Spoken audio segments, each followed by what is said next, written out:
ibyo Imana yadushyiriye mu itorero cyangwa se uburyo Imana yadushyiriye mu itorero, kenshi ukunda gusanga igihe cy'Imana abantu batita ku by'umuhamagaro, ariko mu murimo hamwe no gutoranywa ugomba kumenya ko umuhamagaro wahamagawe uradutuga, ishyaka riradutuga, umurimo ukadutota, ukumva ugomba kwikorera cyangwa byakunda.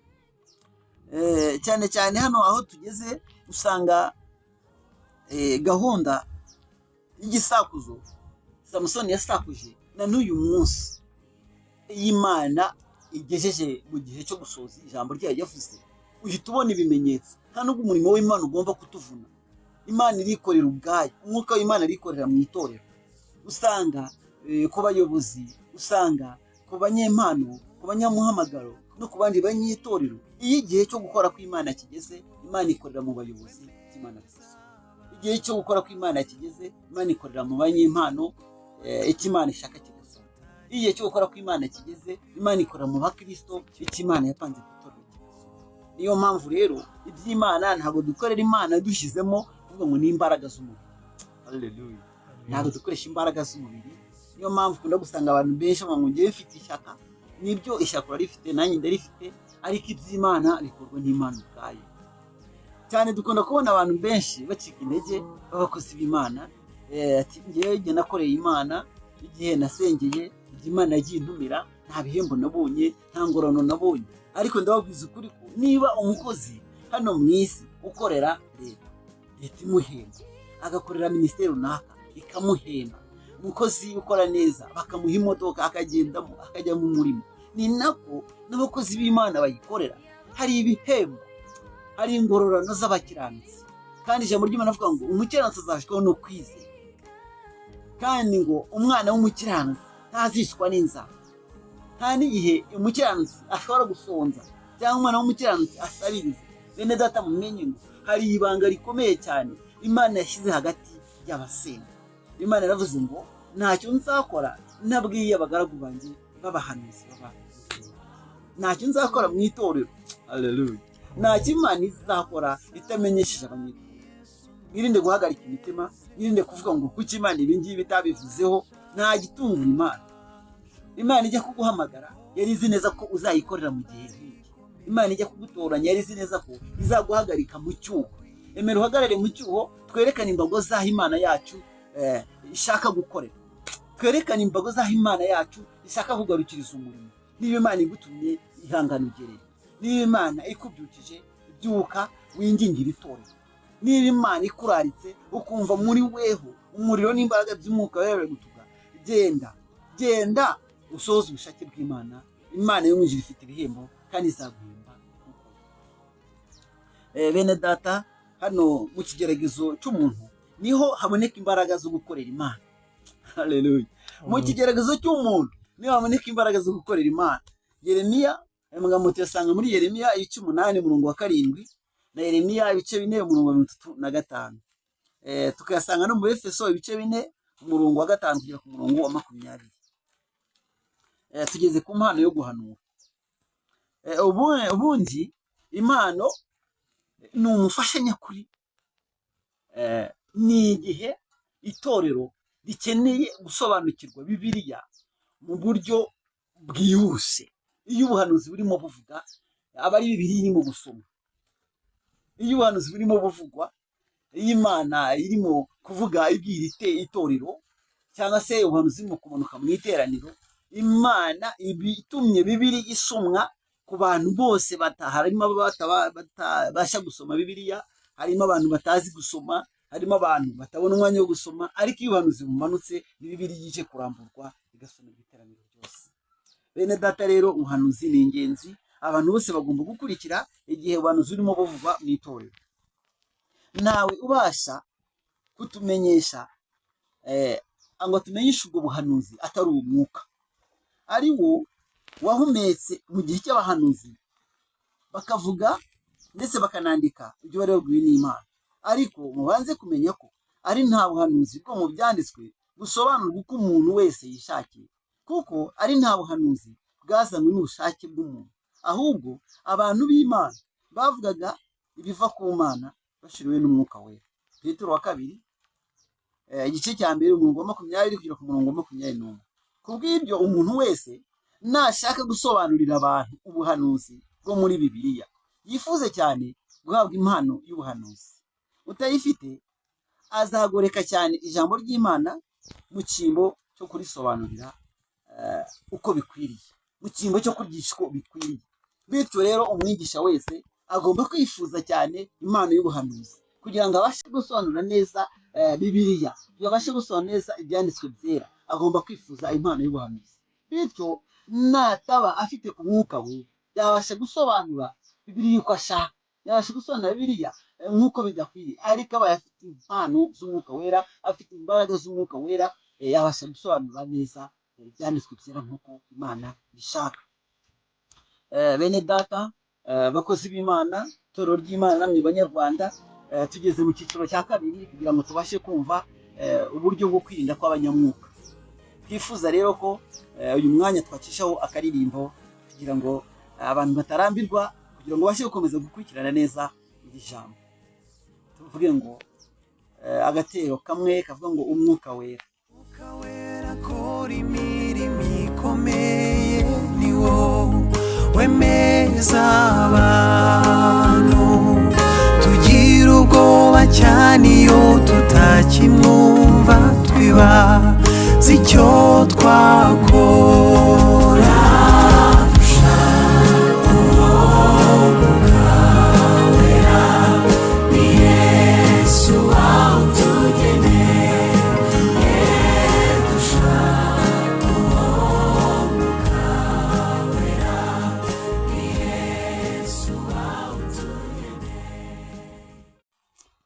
Haleluya, haleluya. Yego, tugeze muri cya cyiciro cyo kwirinda kw'abanyamwuka. Dukwiriye kwirinda muri byose kugira ngo dushobore gukoresha impano zose z'umwuka muri gahunda. Hari abantu badashobora gutandukanya agakabyo n'iby'umwuka w'ukuri. Nicyo gituma abakristo bamwe bakora bakabye kandi bishushanya ntabo umwuka cyane, bakarimbura umurimo w'Imana. Ahangaha dushatse kuvuga ngo ikinyoma n'ukuri, ariko tubyita ikinyoma n'ukuri, cyangwa se umwuka w'Imana no kuvangira, ibintu bibiri bibangikanye. Umwuka w'Imana bivangira, cyangwa se ikinyoma n'ukuri. Ahangaha rero abanyamwuka tugeze mu gihe cyo kwirinda, kuko bimaze kugaragara cyangwa se kumenyekana ko mu mpano z'Imana hari igihe hazamo Satani akavangira abantu b'Imana. Mu itorero, mu mpano zikorera mu itorero, abanyetorero bagomba kumenya kuba maso no kurinda impano z'Imana kugira ngo hataza kubamo kwinjirirwa na Satani. Igihe kinini ukunda gusanga mu itorero habamo agakabyo. Abakristo baguye mu gakabyo kenshi, bata umurimo wabo wa buri munsi bakishakira umugisha wo mu mwuka, aricyo twita ubuhanuzi butanga impano, butanga amazu meza, butanga amafaranga, ubuhanuzi butanga akazi, ubuhanuzi butanga visa, ubuhanuzi butanga umugabo, ubuhanuzi butanga umugore, cyangwa se butanga n'ibindi bintu abantu benshi akaba aribyo bitaho cyane. Ntibabashe kwita ku buhanuzi kenshi butwihanisha, ubuhanuzi bushaka gusoza icyo Imana ivuze. Abantu ntabwo bita ku buhanuzi bushobora gucukumbura imirimo itameze neza n'ingeso z'ibitameze neza mu matorero cyangwa mu materaniro, ahubwo ugasanga abantu barimo kwishakira ubuhanuzi bunezeza, butanga amahoro kandi Imana itavuze amahoro, cyangwa se ubuhanuzi buvuga amasezerano kandi abantu batihanye. Ibintu nk'ibyo ngibyo bakristo mugomba kubyirinda. Ntibakunda inyigisho nzima z'iwabo, ntabwo bakunda ibyiza bya hafi, inyigisho, amasengesho n'impuguro zo mu mudugudu cyangwa se mu matorero iwabo, cyangwa se mu murimo w'Imana. Ahubwo usanga kenshi bagira umwete wo kujyana kugenda mu nyigisho zinduka kwita inzaduka, cyangwa se mu nyigisho abantu benshi bakunda za zindi zo muri kirabaye, abantu basenga batihana, baririmba basirimba batihana, abandi bakagendera mu masezerano atazasohora. Aho ngaho abanyitorero tugomba kuba maso. Abanyamwuka tugomba kugira igihe kinini gihagije cyo kwirinda. Bityo rero usanga kenshi hari impano zikorera mu itorero, arizo izi ngizi, banyempano mugomba kumenya izi mpano ko zigomba kurindwa kuko ni inkingi zikomeye cyane mu itorero. Impano y'ubumenyi, impano yo gukiza indwara, impano yo guhanura, impano y'ubwenge, impano yo gukora ibitangaza, impano yo kwizera, impano yo kurobanura imyuka, impano yo kuvuga indimi nyinshi, impano yo gusobanura indimi. Izo mpano rero zigomba kurindwa cyane kuko Imana yazitanze ari uburyo Imana itanze umugisha mu itorero, kandi izo mpano iyo zuzuye zigakora. Ndetse hari n'izindi Bibiliya itubwira ko zitavuzwe aha ngaha, ariko impano zirinzwe zigakora umurimo w'Imana neza, itorero ririmo. Tugeze ku cyiciro cyo gusobanura kurobanura imyuka ikorera mu itorero. Hari umwuka w'Imana ukorera mu itorero, hakaba n'indi myuka igaragara mu gihe impano z'Imana ziri mu gukora, cyangwa igihe itorero riri mu bubyutse, y'abanyamashusho bagize ububyutse, igihe itorero ryagize ibihe byiza. Ukunda gusanga hari igihe habonetse iyindi myuka, cyangwa se habonetse ukundi kuntu gukora kwa Satani ashobora kuvangira abanyamwuka. Bityo rero harimo impuguro zivuga ngo kurobanura imyuka, kugira ngo abanyetorero babashe kuba maso, nihaboneka ibitero bya Satani, nihaboneka kwivangirwa, abanyetorero babashe kumenya ukuntu. Tugeze muri icyo cyiciro ukurikire, hanyuma tugiye gucisha akandi kari ikindi gitero cyaya ndirimbo n'ubundi mukurikiye iki cyiciro tugiye kwiga. Haleluya. Tugiye kuririmba ikindi gitero kivuga ngo wera kora imirimo ikomeye, ni wowe wemeza abantu. Tugira ubwoba cyane iyo tutakimwumva, twibaza icyo twakora.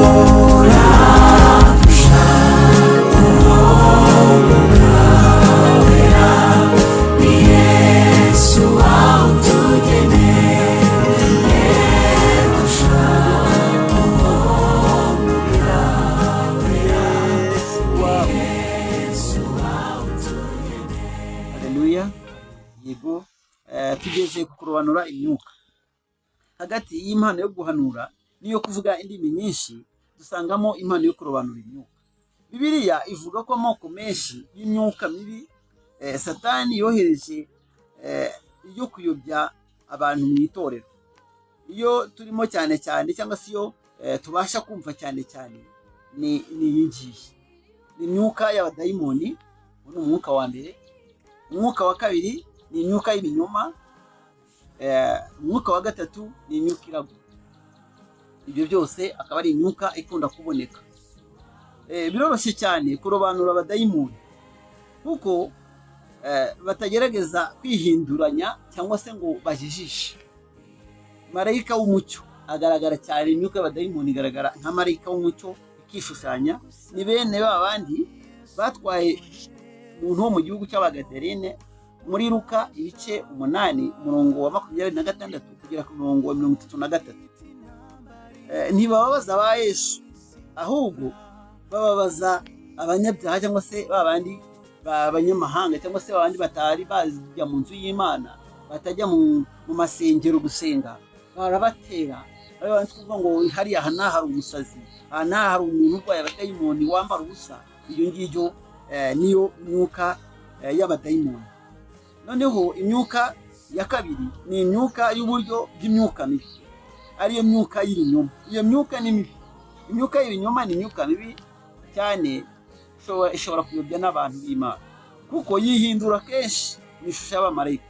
Nicyo gituma abantu batazi kuyitandukanya, kuko batamenye ko ari ububi bwa Satani. Igihe yihinduranya mu bakristo, yiyerekana nk'iy'idini rwose, ndetse nk'iy'umwuka wera, bituma ntawabasha kuyimenya keretse abazi gutandukanya icyiza n'ikibi. Ifite ubwenge bwo koshya cyane n'ubuhenzi bwinshi bwose bwo gukiranirwa. Abatesalonike ba kabiri umurongo wa 2 kugera ku murongo w'9.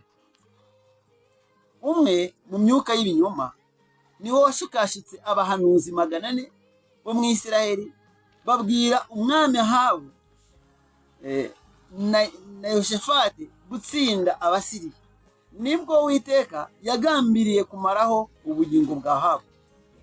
muri iyo ntambara Abami ibice 22 umurongo wa 19 umurongo wa 23.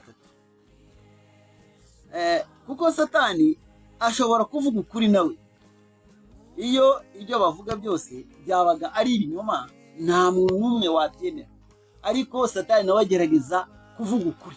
Satani nawe agerageza kugaragaza ko ibyo avuze bisohora, bigomba gusohora kugira ngo n'abantu benshi bayobe. Iyo myuka yinjiza ibinyoma hagati y'ukuri kugira ngo iyobye n'ab'Imana.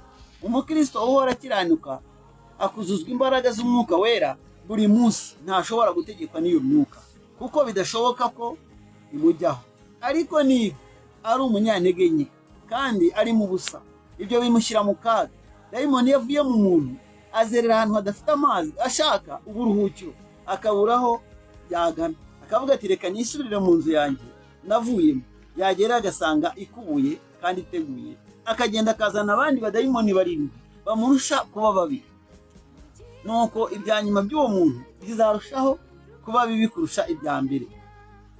Bene data, mwitondere iryo jambo muri Luka igice cya 11 umurongo wa 24 kugera 26. Niba iyo nzu itari ikubuye niteguye gusa, ariko yuzuye Umwuka Wera, umwuka w'ibinyoma ntushobora kwinjira muri iyo nzu, naho yazana n'iyindi myuka myinshi, kuko uri muri twe aruturi mu bisi. Ariko kuko harimo ubusa, uwo mwuka mubi uzaza winjire, kuko muri ubwo bugingo bw'umuntu hazaba harimo ubusa. Uwo mwuka muzaza winjire, numara kwinjira nibwo uzasanga wa muntu yagize ububi kurusha ubwambere yaragize. Bene data, ngaho no kwitwara. Tugeze ku myuka ya gatatu, ariyo myuka iragura yo gutinywa cyane rwose. Kenshi yaduka igihe Imana isuka Umwuka Wera, kandi abakristo benshi barabivangavanga, bigatuma bibwira ko ivuye ku Mana. Ifite ubushobozi bwo guhishura ubwiru, kandi ikavuga ibizabaho mu gihe kizaza. Rimwe na rimwe ivuga ukuri, byakozwe n'umwa 16:16-17. Ariko kenshi ivuga ubupfu n'ibinyoma. Umushumba umwe yaranditse ati, iyo myuka ikunda kuvuga cyane mu Kristo, ikunda gukuza abantu, ikora ivuga ko ivuye ku Mana. Nabo umwuka w'ukuri ibategeka agukabya.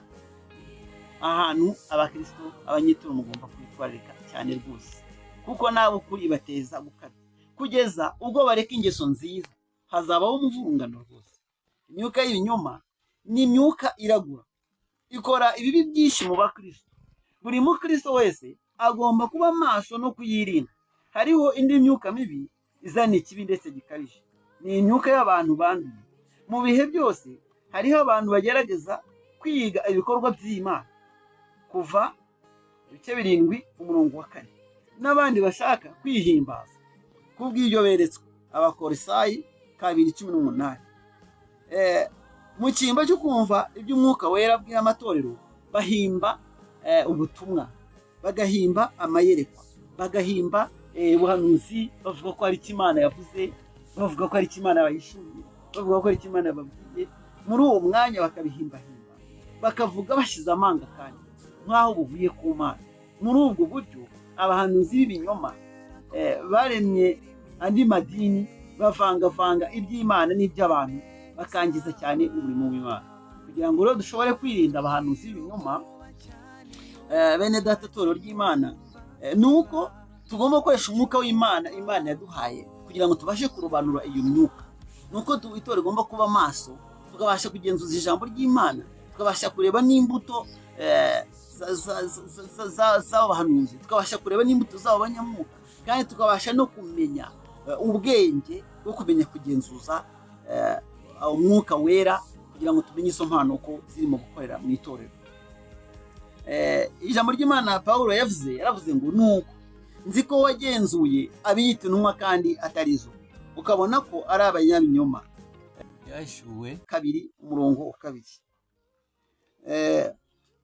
Mu kurobanura ubuhanuzi ko buva ku Mana, bishobokera umuntu uhawe n'Imana ijambo ry'Imana, kuko iyo Umwuka Wera avuga ari kimwe n'ijambo ry'Imana.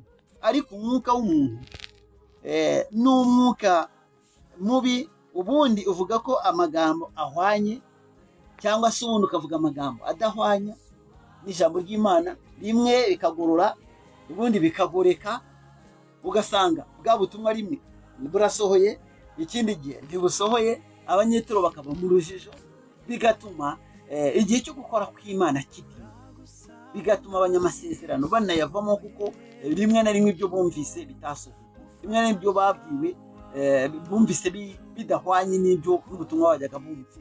Ibyo bikarangaza itorero, bigatuma igihe kinini cy'itorero kiba imfabusa, amasengesho y'abantu benshi akagira ivangira. Bityo rero n'abanyamwuka bashobora, bityo rero n'abari maso bashobora kuyoba. Bisabye ko abanyetorero habaho kuba maso.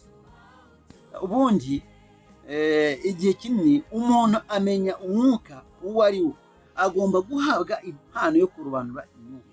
Iyo mpano ni ubushobozi bwo kurobanura iyo myuka no kumenya ko ari iyera cyangwa ari mbi.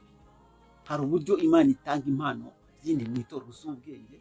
Igihe umuhanuzi ashotse ahishurirwa, igihe ubutumwa burimo butambuka, hari abandi bantu Imana iba yarahaye ubwenge bwo kubasha kugenzura ibikorerwa mu itorero, bakabasha kumenya ngo iriya ni impano y'Imana, uriya ni umwuka w'Imana. Kuko iyo Imana ivuze abantu bose barabimenya, iyo umwuka w'Imana urimo kuvuga abantu bose barabimenya, iyo imirindi y'Imana irimo yururutse abantu bose barabimenya. Ariko iyo hariho ubuhanuzi mu kuvuga, iyo hariho amahirwe ari mu kuvugwa, ariko imirindi y'Imana iturutse, imbaraga z'Imana zitari mu gukora, biba bigaragara nabyo. Iyo hari abanyabwenge babasha kubigenzura, bakamenya ko ari imvugo y'Imana cyangwa se amabwiriza y'abantu.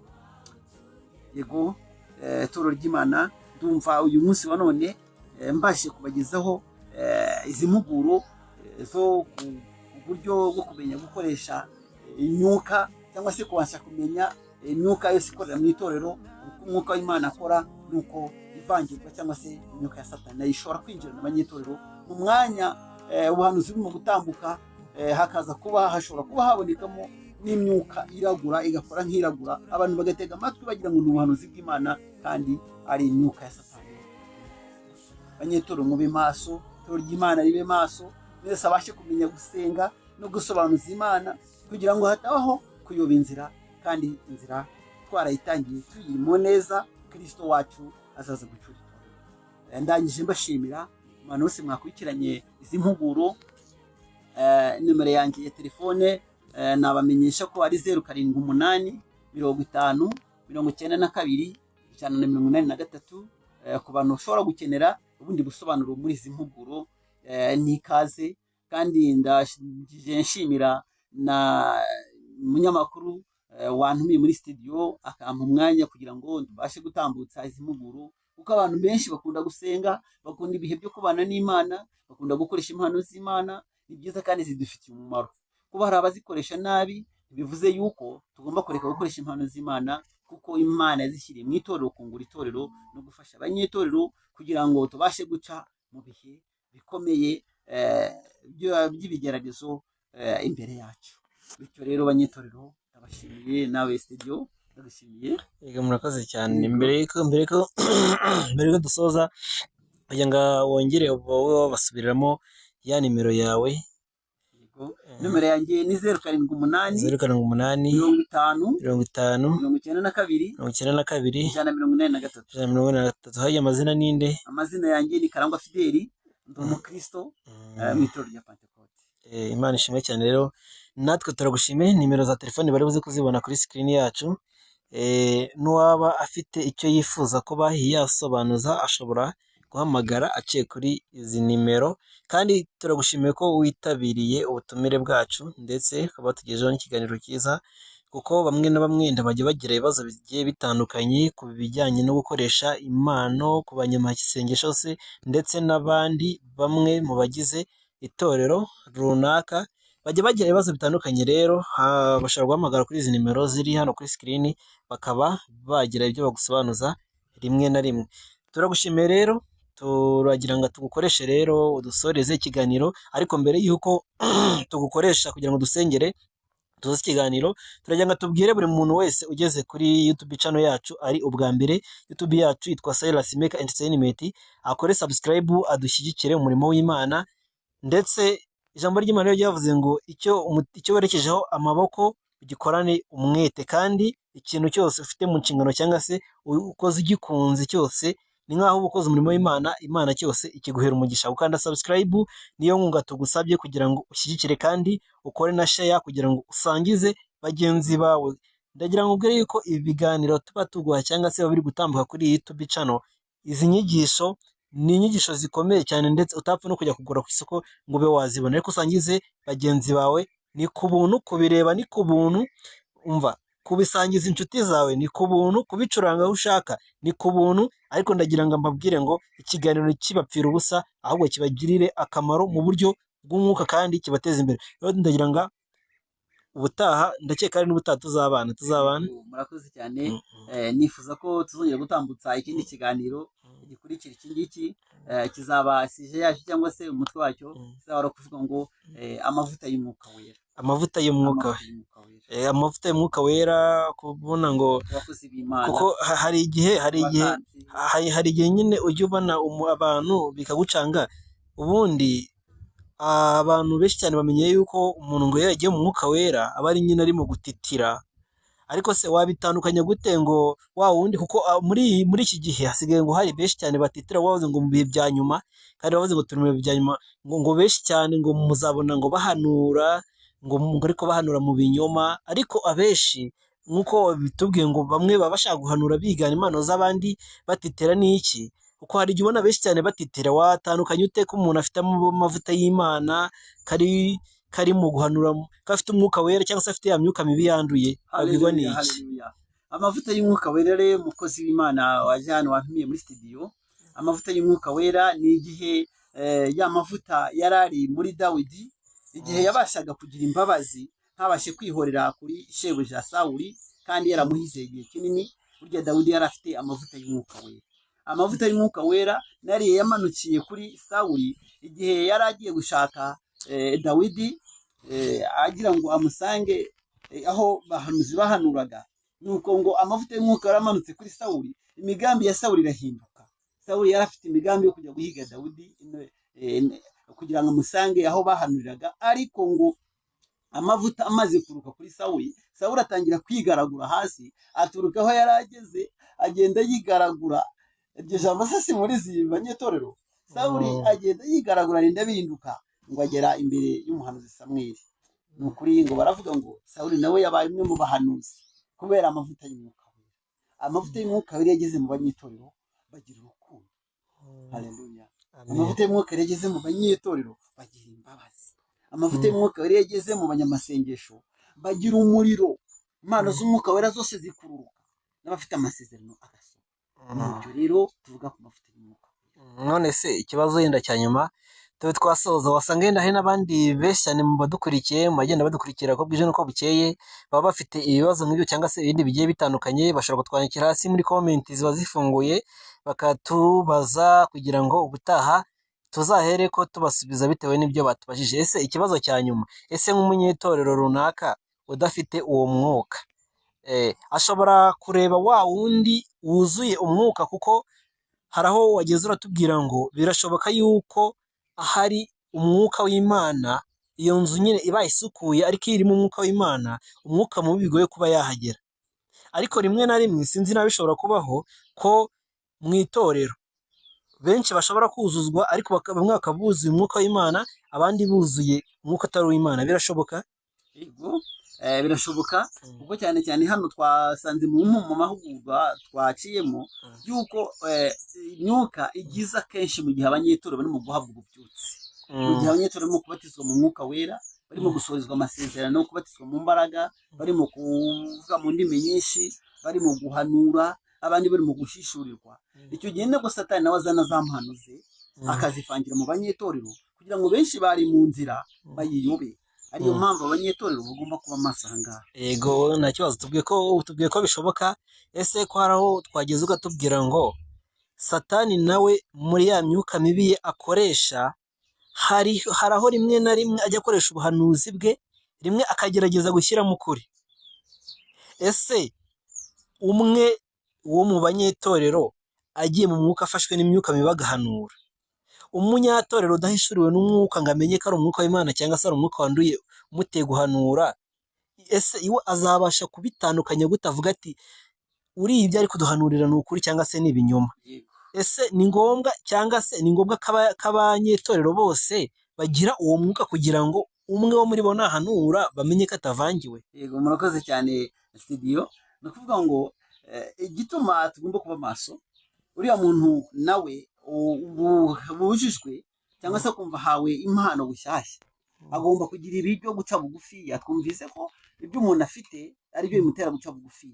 Ubutunzi bw'umwuka cyangwa se impano z'umwuka wera zitera umukristo wese guca bugufi.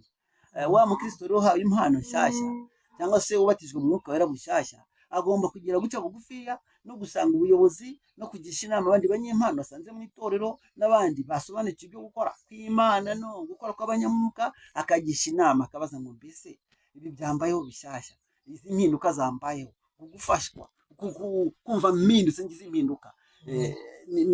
Mwebwe nk'abanyetorero mbahaye icyifuzo kugira ngo habeho kubaza Imana niba Imana iyi mpano itanze cyangwa se uyu mwuka wera nuzuye ari amasezerano asohoye, cyangwa se niba ari Satani ushatse kumvangira amasezerano yanjye atari yasohoye. Haleluya. Ahangaha abanyetorero bagomba kuba maso. Ahangaha ni aho ubwenge.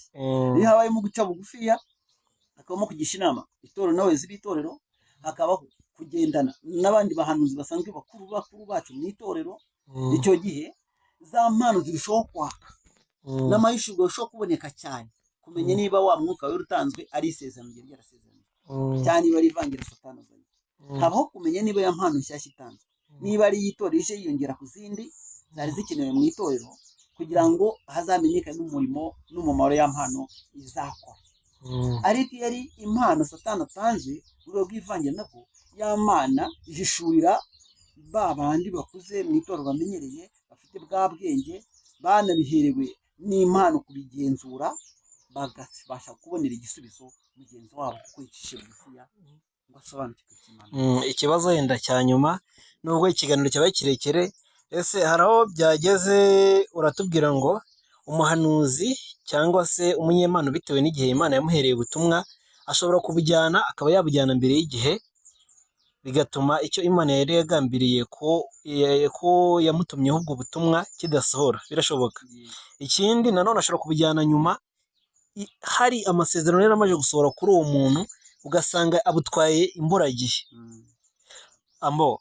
Birashoboka noneho yuko umuhanuzi ashobora kujyana ubutumwa akabujyanira ku gihe, niba Imana yari imutumye ku muntu ati genza gutya, umuhanuzi yamara kubugezayo icyo Imana yamubwiye ntizagikore. Birashoboka. Oya, iyo Imana itumye ku muntu, umuhanuzi akajyanira igihe ubutumwa akabugeza ko Imana yamutumyeho, icyo gihe wa muhanuzi wabarangije umurimo we neza. Ariko gushyira mu bikorwa ko wahawe ubutumwa ni ikindi gitandukanye hagati watumwe n'utumweho.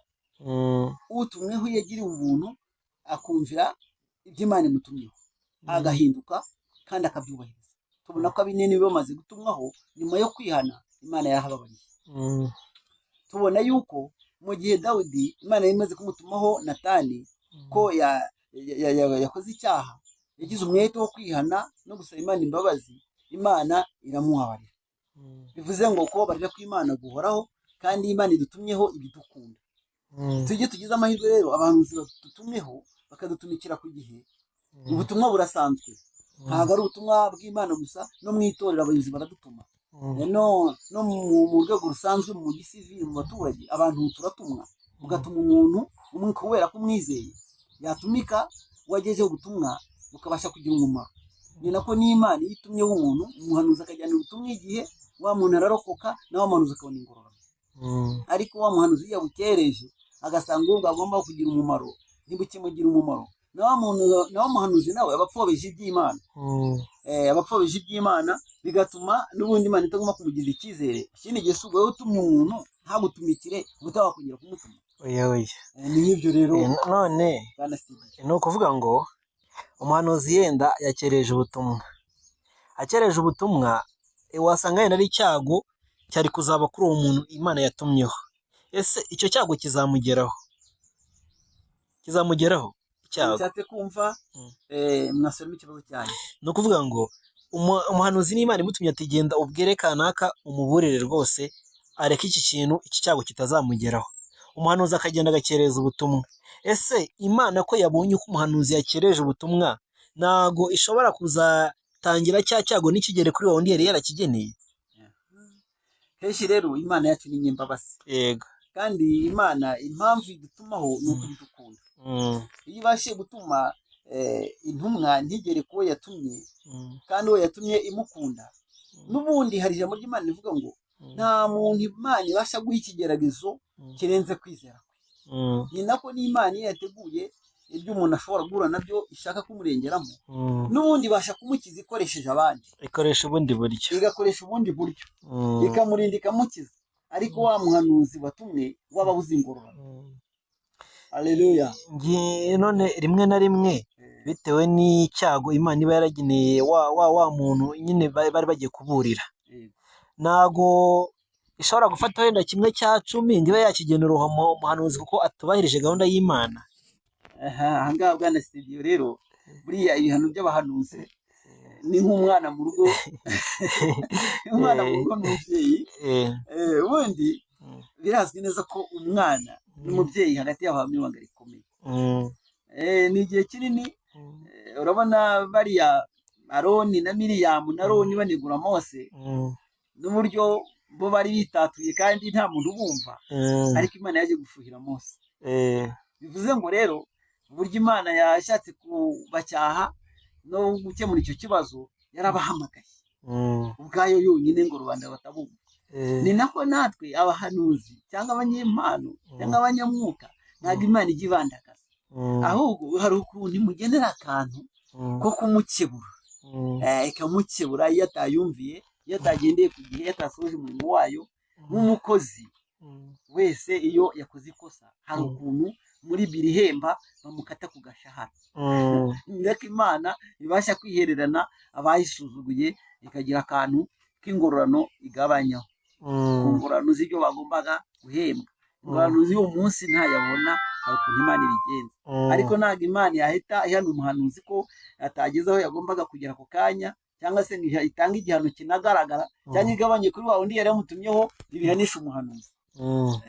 Imana ifite ukuntu ibigenza. Hari igihe uba uri kugenda nko mu nzira agahura n'umuntu akaba araguhanuriye ngo umva, gusa ureba iriya nzu yawujuje ngo ntuzayibemo, cyangwa se ati kuko abahanuzi ngo bo muri iyi minsi ya nyuma, abenshi bamwe muri bo bahanura ibitangaza. Nyine bahanura ibitangaza, kuko sinzi yenda uburyo Satani akoresha, niba ari uburyo bwo kugira ngo yereke abantu ibitangaza gusa. Ese ni gute aba bahanuzi duhurira nabo mu nzira bakora yenda badahereye ku itorero runaka, tuvuge ngo babazwa muri iri torero, basengera ahangaha, abangaba bakorera mu nzira. Ese wababwirwa n'iki ko bavuga ukuri cyangwa se ko bavuga ibinyoma? Kuko rimwe na rimwe biragoye guhanurira umuntu utari mu mwuka w'Imana ngabe yabura kwemera. Ese tuzabibwirwa n'iki? Hari igihe rimwe na rimwe uvuga ngo tuzabamenyera ku mbuto zabo, ugasanga muhuriye mu nzira Nyabugogo, wari uri kwigendera mu modoka, muragendanye mu modoka, araguhanurira ibyo bintu, suza aho ataha, suza aho avuye, ni siki, uzabyemera ute? Nupinga ushobora kuzasanga ari mu mwuka w'Imana, ibyago bikazakugeraho. Nubyemera ushobora kuzasanga ari ibinyoma, ukajya mu buyobe. Ese ni gute tuzabasha gutandukanya iyo myuka? Bwana studio murakoze cyane. Ariko hari ahantu Yesu yabonye ko ahari dushobora kuzahura n'ibyo bihe bisa gutyo. Aratangira avuga abwira abigishwa be, arabwira ati bigishwa, muzabe maso. Muzabe maso, mu minsi imperuka muzakunda kubona abantu benshi bavuga mu izina ryanjye, abandi bazahanura mu izina ryanjye, abandi bazakora ibitangaza mu izina ryanjye. Ariko rero ntabwo bose ariko nzabatumye. Aha niho abanyetorero bagomba kuba maso, bakamenya icyo Umwami Imana yadufatiye. Umwami Imana hari icyo yadufatiye, yaduhaye kwizera. Ijambo ry'Imana tubwira ngo kwizera guhamanya n'umwuka w'Imana, ko turi abana b'Imana.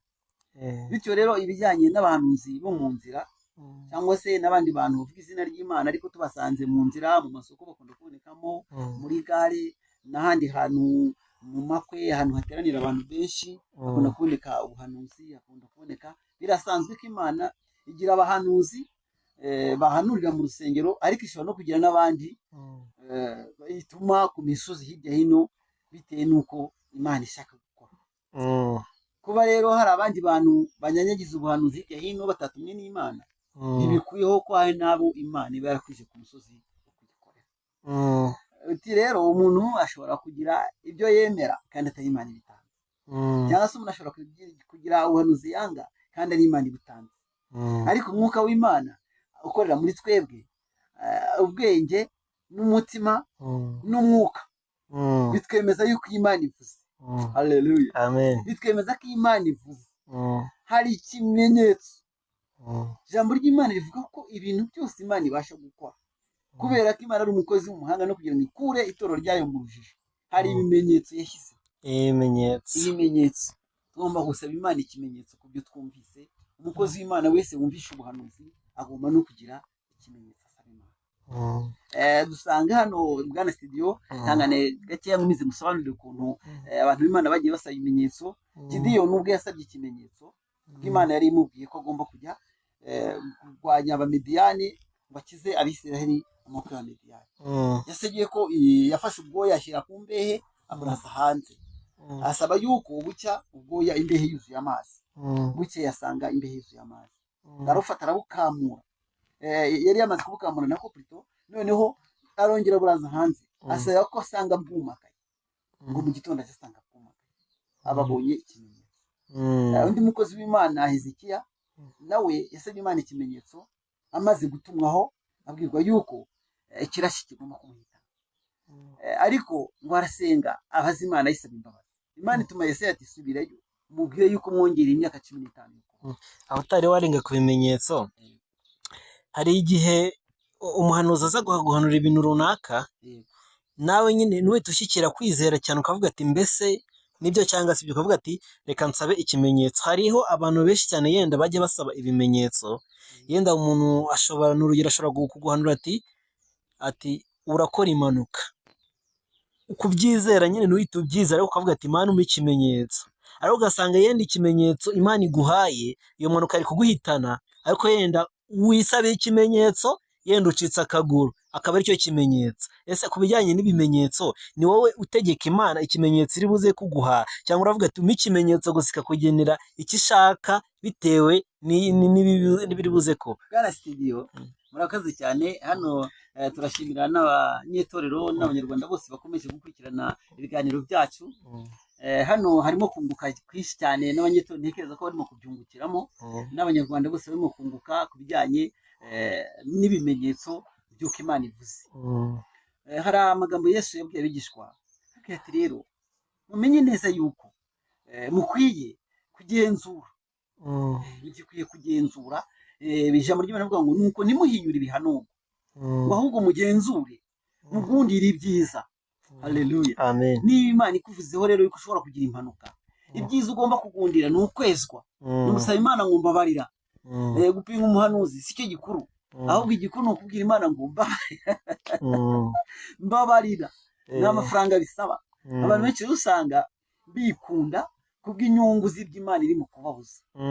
N'Imana ikuje ngo ujya mu burayi, ujya mu byaha, ujya mu burwayi, ujya mu mirimo y'urugomo, kandi abantu bakumva babifitemo imbaraga no kubivudukamo cyane, niho usanga babangamirana n'ubuhanuzi bakarwana n'imitima ngo kuki umuhanuzi amvuzeho ibi, kuki umuhanuzi amvuzeho ibibi. Bigasanga babishyize amakomantere cyane no kubitindaho. Ariko Imana ikuvuzeho ngo imbere yawe hari impanuka, ezwa nyine bwira Imana ngo mbabarira. Niba umuntu akubwiye ati ariko ndabona hari ibitari kugenda neza, watunganya Imana ikuvuzeho, bwira Imana ngo mbabarira. Ibyo kugenzura ngo aravangiwe cyangwa ntavangiwe, ariko icyo twihutira ni ukusaba Imana imbabazi. None se navuga ngo icyo kwezwa ni kimwe. Ese ni iyihe mpamvu ibimenyetso, gusaba Imana ibimenyetso ibaho? Ese nuko umuntu aba adafite kwizera gushyitse, yenda yuko ibyo yahanuriwe ari byo nyine birasohora, cyangwa se ni iyindi mpamvu yenda ibimenyetso bikora, kuko yenda ushobora kuvuga ati Mana ndagusaba kugira ngo uze kumpa ikimenyetso, bishobora gutuma yenda bishobora kubaho mu gihe yenda umutima utizeye neza kuko ibyo wabonera ari byo. Ese ni mu ruhe rwego ibimenyetso, ese utegeka Imana ngo umpe iki kimenyetso nk'uko umukozi w'Imana yayisabye? Murakoze bwana Steve. Abantu benshi usanga barushya Imana basaba ibimenyetso. Hariho n'ubwo umuntu usanga ahiga umuhigo avuga ngo Mana nshaka ko iki gikombe kiva hano kikajya ese Mana nshaka ko uzana umuntu ukamutereka imbere yanjye akambwira gutya na gutya. Mwene abantu usanga barushya umwuka w'Imana cyangwa se bakanawuhanya, ugasanga bafashwe nk'abatizera. Ariko tumenyereye ko ibyanditswe byera byose byahumetswe n'Imana, kandi Bibiliya itubwira neza yuko igihe iyo kigeze cyo gukora kw'Imana no gutabara kw'Imana, Imana ijya ivuga kandi igakoresha abantu bose, ari nako twamaze kumva no mu mvugo. Buriya rero ntabwo Imana igituma umuntu. Niyo wajyaga Studio n'abandi banyarwanda mwese murimo kutwumva, n'abandi banyetorero n'abandi banyamwuka mwese mukorana n'Imana, ntago Imana ijya ivuga rimwe cyangwa ivuga n'umuntu umwe ituma umuntu umwe. Kenshi bitewe n'urukundo Imana idukunda, iyo ibonye cyane yanadutumyeho tugatinda kwemera, tugatinda no kubyakira, hari izindi mbaraga, hari izindi nzira Imana igica zo kuturinda no kutwemeza imvugo yayo. Kera Imana itaradutumaho iba yamaze no kutubwira, kuko Imana ikunda umuntu wese kandi ikanavuga n'umuntu wese. Icyo ukora hari igihe gutumaho ntusobanukirwe ikikubwiye, niyo mpamvu yohereza umuhanuzi. Hari igihe usanga mu nzozi ukibagirwa ibyo yakweretse, niyo mpamvu yohereza umuhanuzi kugira ngo ikwibutse ibukomange.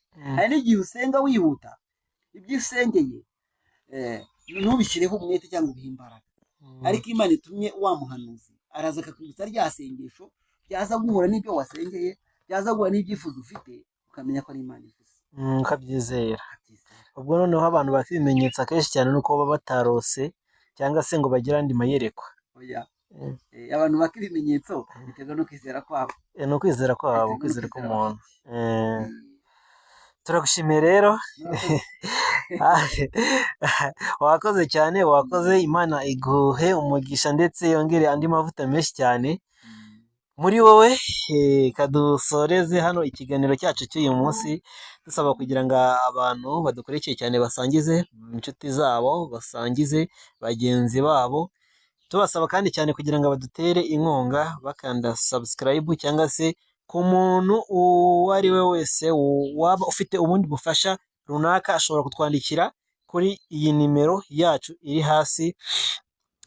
Tubashimira rero cyane uburyo mudahwema kudukurikira uko bwije n'uko bukeye mu biganiro byacu tugenda tugira bya buri munsi. Uyu munsi umutumirwa wacu twari turi kumwe ni Karangwa Fideli, akaba yatugezagaho impuguro zigendanye n'abanyamasengesho b'abanyamwuka cyangwa se abanyamwuka b'abanyamasengesho, uburyo ki baba bakwiye gukoreshamo impano zabo. Reka igice kindi kizakurikiraho cy'ubutaha ntikizagucika, ajya buriya ubutaha tuzareba ku kihe gice? Tuzareba ku gice cyo kuvuga ngo amavuta y'umwuka wera mu itorero. Amavuta y'umwuka wera mu itorero. Nk'uko rero Imana yamuduhaye kugira ngo adufashe kubagezaho ikiganiro cy'uyu munsi, reka tumukoreshe adusengere dusoze cyangwa se dukorozinge ikiganiro cyacu. Imana ibahe umugisha. Murakoze. Reka abanyarwanda twese ducishe imitima yacu bugufiya, duhe Imana icyubahiro, tuyisaba ngo ukomeze itugirire neza. Imana yo mu ijuru, urakomeye kandi urahambaye, tuguhaye icyubahiro mu isi no mu ijuru, kuko uri umurengezi wacu. Nicyo gituma kukwiringira biruta kwiringira abantu, kandi icyo wavuze Mwami Yesu Kristo utazivuguruza. Ndagushimiye rero kubwo impuguro zose zitambutse, Mana, kubw'ikiganiro tugiranye n'abanyarwanda ndetse n'abanyetorero. Mana yacu, twifuza ko umurimo wakoze wakomeza ukawagura, ivugabutumwa rikagenda neza, abantu bose bagasobanukirwa iby'ijambo ryawe, kandi umucyo ukarushaho kwaka mu gihugu cyacu, ukabana n'abantu bose, ukarinda itorero ryawe n'umurimo wawe, ukarinda Uwiteka Imana yacu abo wahamagaye kandi wacunguje amaraso y'umwana wacu Yesu Kristo. Nuko rero uyu munsi Mana ukomeze kudushyigikira. Shimiye studio, usabira umugisha, shimira abanyarwanda bose bakurikiye iki kiganiro. Mana shimira Uwiteka Imana yacu iki gihe cyiza wemeye kuturindiramo, turambuye amaboko rero tuguhe icyubahiro kugira ngo n'ikindi gihe tuzaba dufite ikiganiro n'itorero ryawe n'abanyarwanda bose bakunda kumvirana kuri YouTube. Mana uzadushyigikire, duciye bugufi aho ushaka, mu izina rya Yesu Kristo umwami wacu, amen. Imana ibahe umugisha cyane.